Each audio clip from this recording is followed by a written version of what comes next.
Chapter 900 The Vertigan Troops versus the Satori. A powerful outburst of greenish energy suddenly blasted forth across the place as the top floor of the tower got blown into smithereens.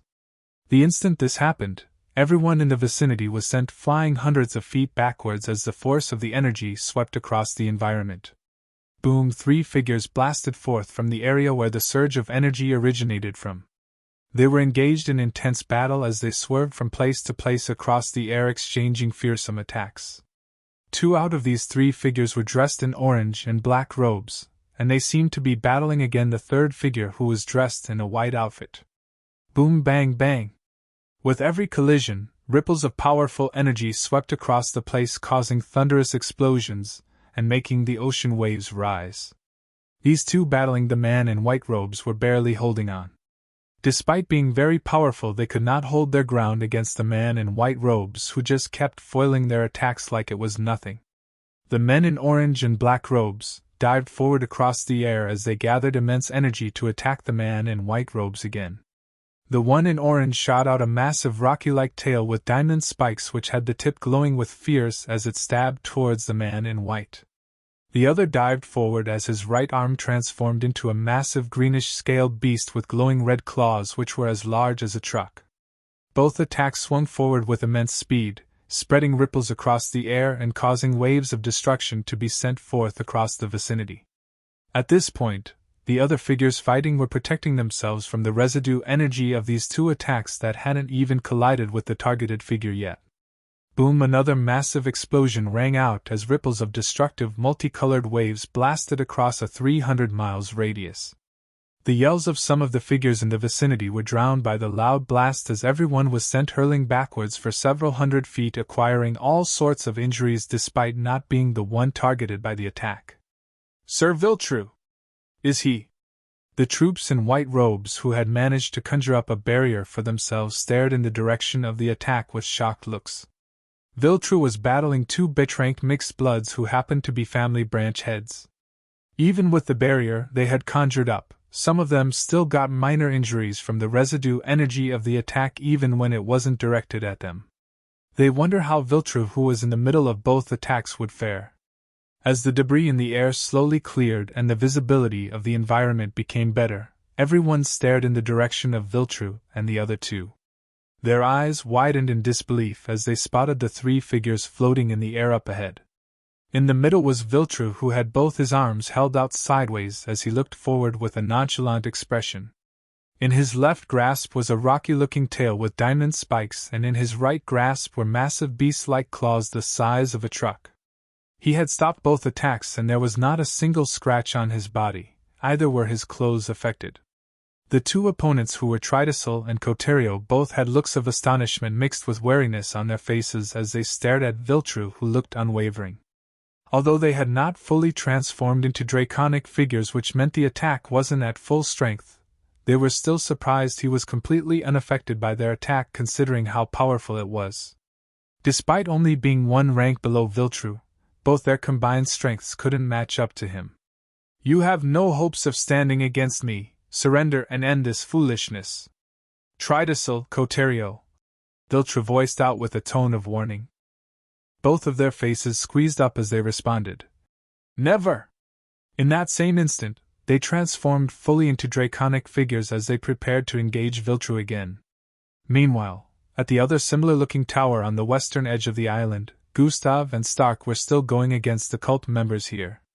Close to 20 minutes had elapsed since the battle had begun, and Gustav had managed to take down over 30 of them in this building.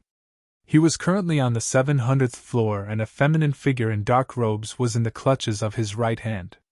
"Tell me, who exactly are you guys?" Gustav asked as he tightened his grip around her neck. "Cuckoo. Tchestio, re, will not lose." Her voice kept breaking off as she answered. "The Satori?" Gustav voiced out with a look of confusion. "Keek." She suddenly started laughing, causing Gustav's eyes to narrow in suspicion. He subconsciously loosened the tightness of his grip on her neck, feeling like she had something to say. "Thank you for bringing the unworthy son here. You have helped us make things easier." The instant she finished voicing this out, An outburst of powerful energy suddenly blasted forth from the top floor. Gustav's eyes widened slightly as he turned around and looked up. "That's the energy of a beta rank mixed blood," he muttered with a look of surprise and wariness.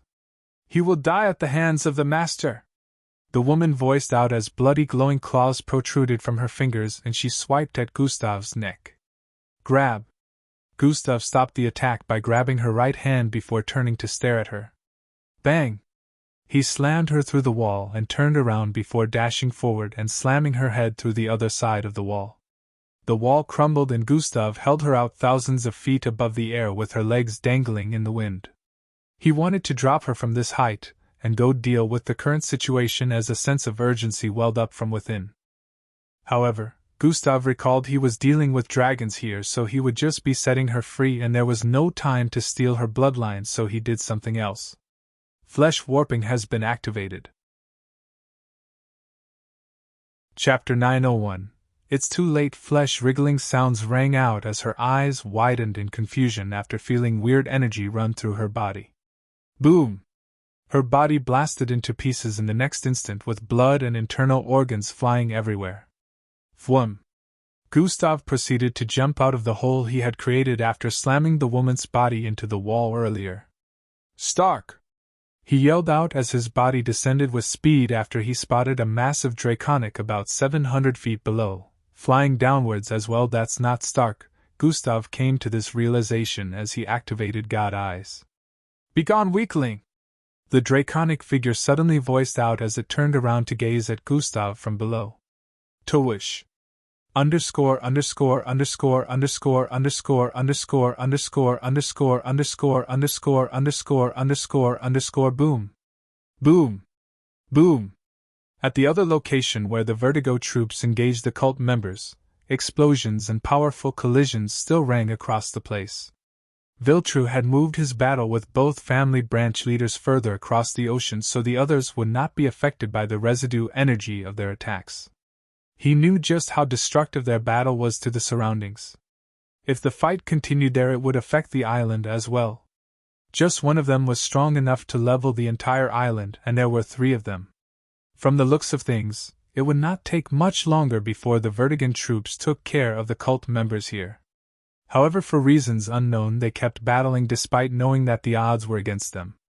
On Viltra's side, he had put both family heads in a state where they knew they had no chance against him, yet they kept fighting. Bam! Bam! Bam! Tridacil and Coterio had fully transformed into draconic figures at this point, and were hurling out one attack after the other toward Viltru. Viltru took their attacks head-on despite still being in human form. He didn't bother transforming since he was able to handle them despite not being at full strength.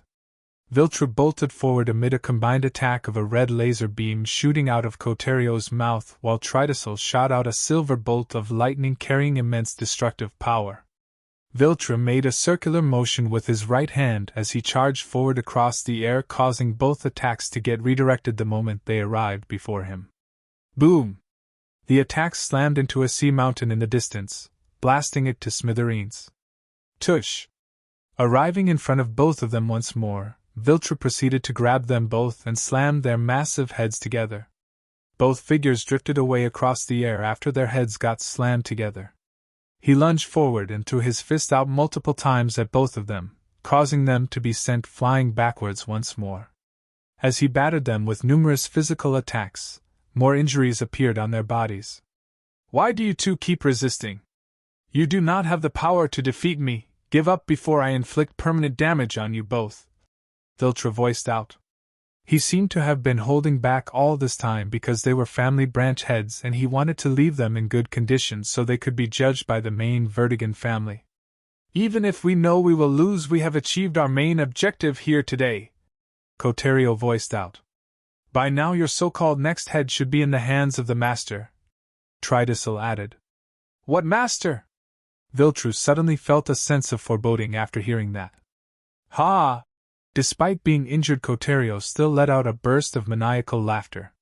Viltru's mind suddenly wandered back to Gustav's words in the hangar area before they left for this place.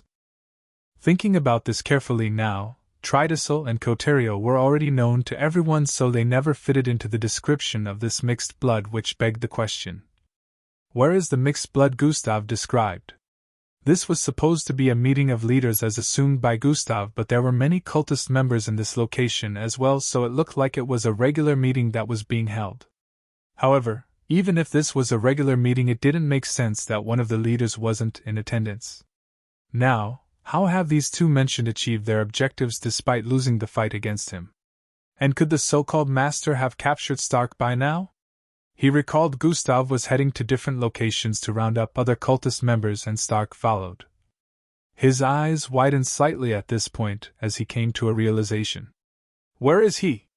He voiced out with a thunderous tone as his eyes turned yellowish with a black dot in the middle. It's too late. Even if we told you, you will never be able to arrive there in time, no matter how fast you are, Tridacil said while smiling with an expression of delight. Two more eyes appeared above Viltra's right and left brows as powerful energy blasted forth from his figure, causing every living thing within a 1,000-mile radius to shudder in fear and reverence. Both of them suddenly saw Viltru appear directly in their midst, and the next thing they knew, two pairs of bloody wings could be seen in his grasp. They stared for an instant with shocked looks as they recognized the pair of wings to be theirs. Their bodies hadn't even registered the pain yet as they began to fall from the sky. Their wings were torn off so quickly and cleanly that they hadn't started bleeding out till they were about to collide with the ocean's surface. Viltra flung both wings away and floated above the ocean, while spreading out his senses. A colorless veil of energy spread forth from his figure, traveling for miles and passing by the area where the Vertigan troops were battling against the cult members. At this point, they had already rounded them all up. His senses spread past that point, arriving at the island, and kept spreading further. This took many seconds as he actively searched for Stark and Gustav's location with his senses.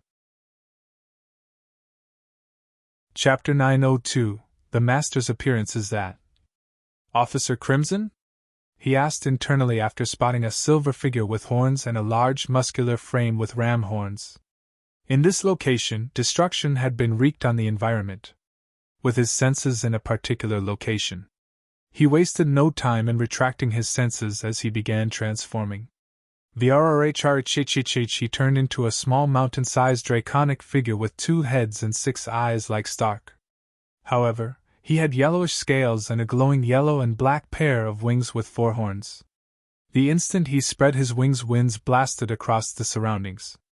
Diving forward, a vacuum of space opened up, causing a streak of yellow line to tear through the sky and disappear in the next instant. It only took a moment for him to close the distance between himself and Gustav on the other side of the island. However, as he arrived behind Gustav, he could see that damage has already been done to the surroundings, and he couldn't sense Stark here. Where is Stark? He asked with a disturbed look as he sensed lingering spatial energy, which meant spatial travel had just been used in this location. The tower-like building by the side was now half of what it was earlier.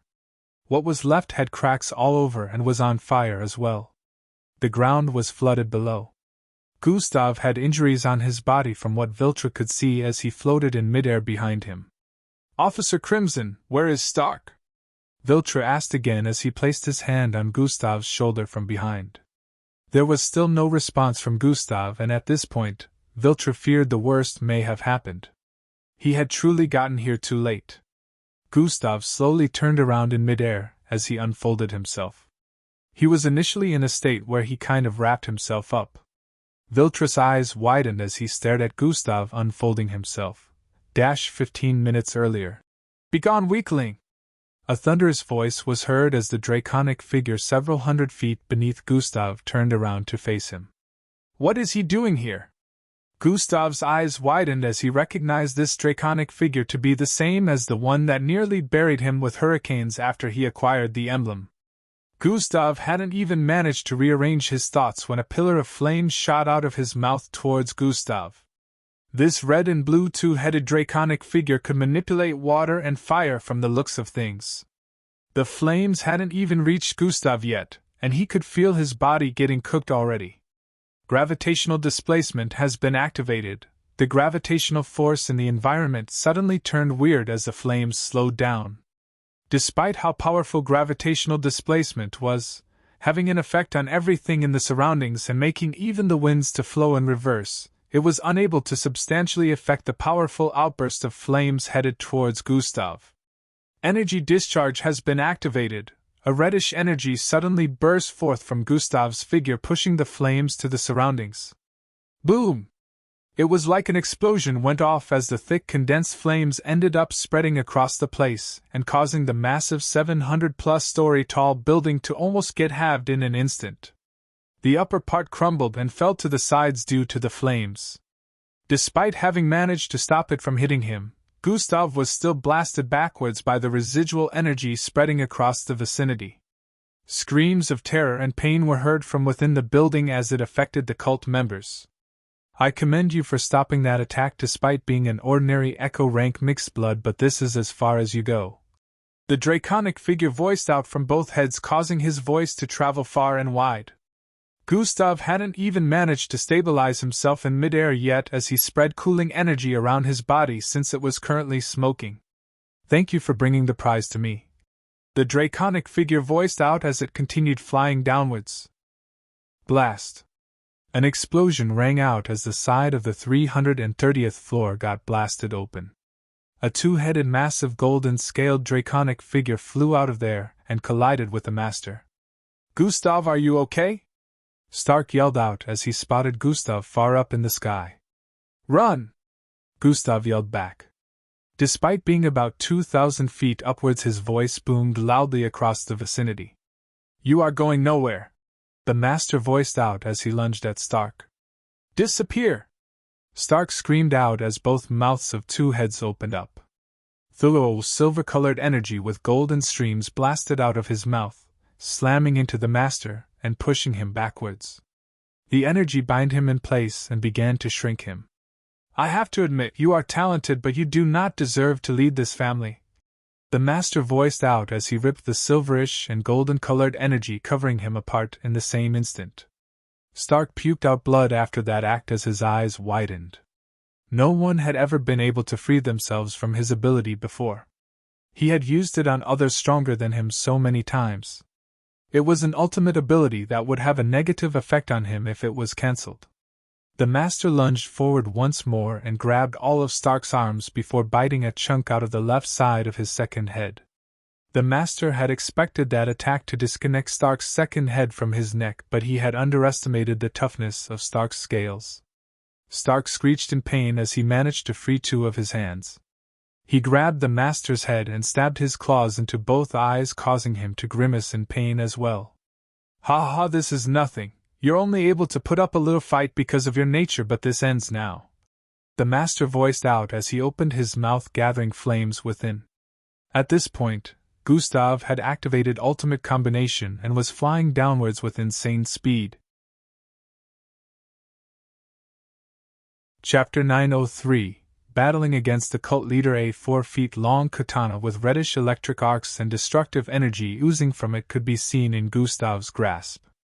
He swung downwards powerfully, causing the space in the vicinity to twist and turn as crescent-shaped reddish energy was formed. The master sensed the disturbance at the same moment, and pushed Stark away before turning upwards to counter the attack. It shot out a pillar of flames from its mouth once more towards the destructive reddish arc cutting towards him. Boom! A collision was made and the reddish arc was stopped in midair for an instant. A smile appeared on the master's face, but in the next moment, his eyes widened as the arc suddenly cut through his pillar of flames and slashed through his right upper limb upon contact. Blood jetted out as the master seethed in pain and rage after getting injured, contrary to his expectation. You little! His voice trailed off in anger as heat began to circulate across the vicinity. The ocean, which was not too distant from their current location, began to rise and flow towards them. A massive tornado of flames appeared around the master, and then it spread across the vicinity, becoming twice as large as the tower. The wave from the ocean was headed for Gustav from behind, while the tornado of flames was approaching from the front. Gustav was healing very fast in this state, so he had already completely healed up the moment he attacked with the Jiko Hakai katana. turned around to face the waves, Gustav pushed his hand forward, causing a gravitational barrier to be created. Boom! The waves of water crashed into the barrier, causing a loud sound of collision to ring out. With the height of the waves, it was capable of flooding the entire island if Gustav didn't stop it here. His hand trembled slightly as he held it in place while he turned around to slash out once more at the tornado of flames. Thwaya, it tore right through the flames, and Gustav's arm also broke at the same instant. Thwaya, this time the master was able to dodge and dove upwards. He appeared right before Gustav and slashed out. Bang! An invisible protective energy that surrounded Gustav whenever he activated combinations stopped the attack from connecting. Gustav proceeded to push the waves backwards and grabbed the hilt of the katana with both hands before slashing downwards. Boom! The reddish destructive arc exploded the moment it collided with the master's left shoulder, blasting both of them backwards. Gustav's right arm fell off his shoulder while the master also lost another arm.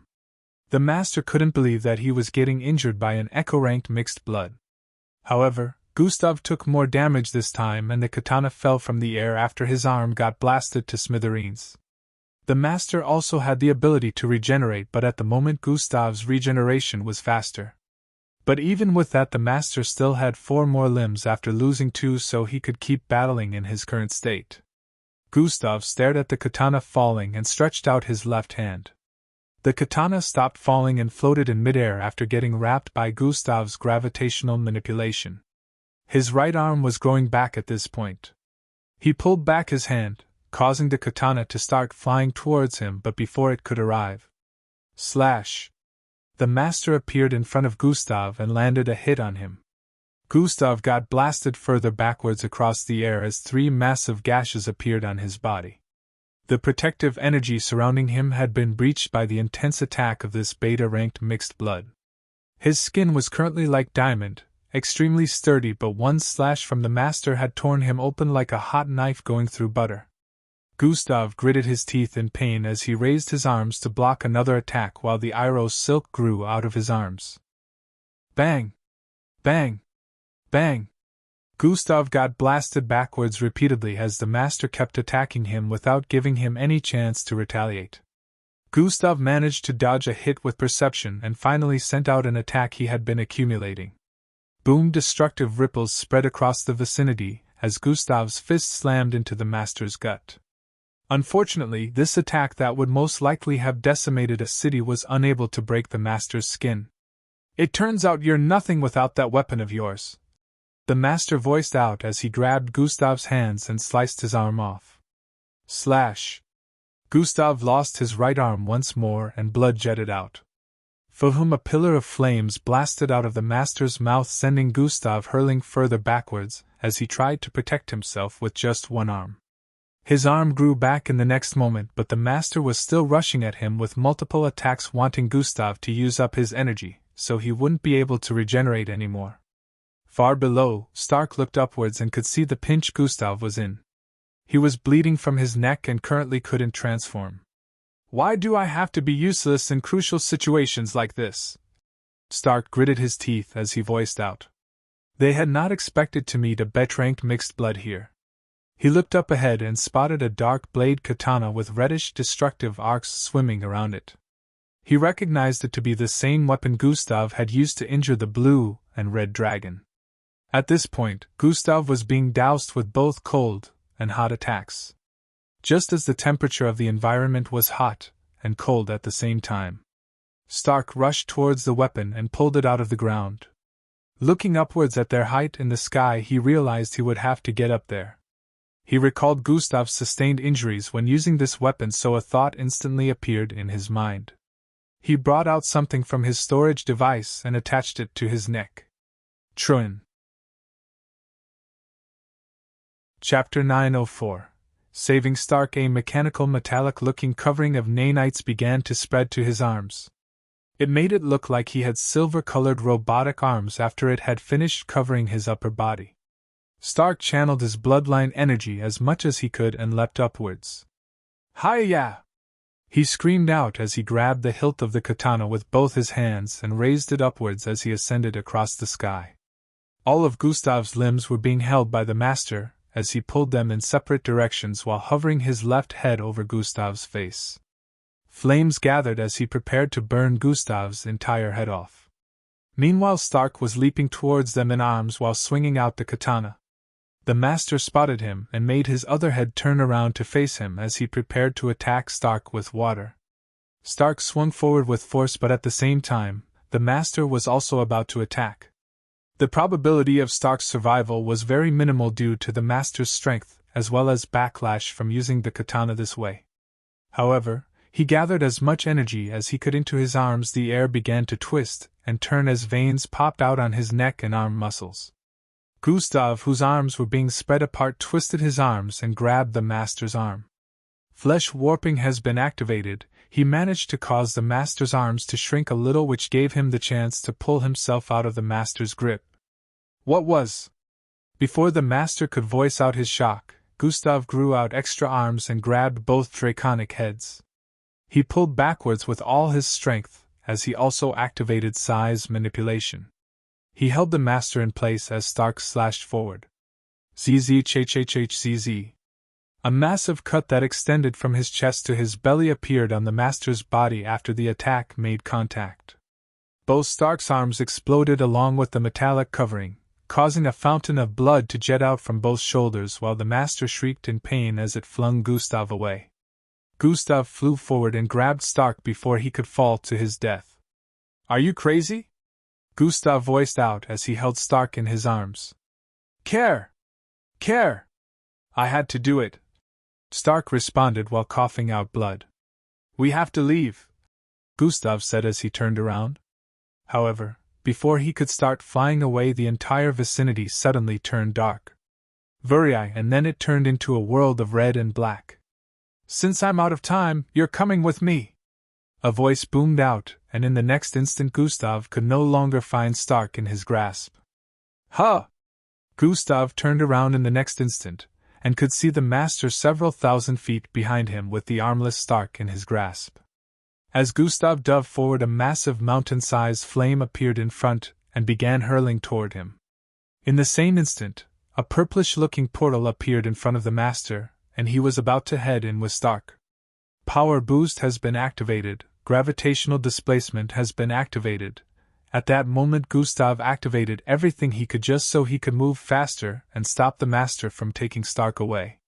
There was no time at all. No matter how fast Gustav could move, he was dealing with a betranked mixed blood. Stark was already practically lost to him since they were almost halfway through the portal at this point, while he was still thousands of feet away. The mountain-sized flames were right in front of him, and his skin was already getting cooked. Twice Gustav pushed himself forward as fast as he could as his body turned transparent, while his eyes suddenly lit up with a cross-shaped reddish-pink glow. Thruna and Yarki was activated at the same instant, causing a dark pinkish energy surge to spread across the vicinity. It covered the entire vicinity in an instant, and was still spreading further. The power of Yarki made the master pause for a moment, as Gustav's figure made a tear through space like what happened when he was sent to another planet as punishment by the system. Thrice he appeared right before them and grabbed hold of Stark before kicking the master into the portal. At the same moment, the master regained control of his body. The portal closed up in the next instant as Gustav used size manipulation to wrap his body around Stark due to Yarki being activated. Currently, everything in the vicinity was getting roasted because of Yarki's new effect, so Gustav proceeded to retract Yarki before it could turn the entire island into a high-temperature oven. His body still had injuries that hadn't healed up because all these had happened in less than a second.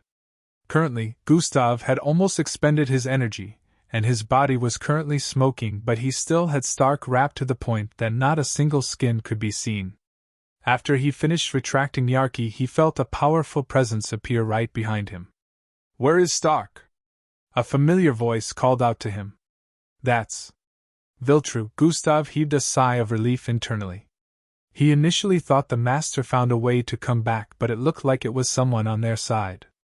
Officer Crimson, where is Stark? Viltru asked again with a disturbed tone. Gustav slowly turned around at this point as he began to unfold himself.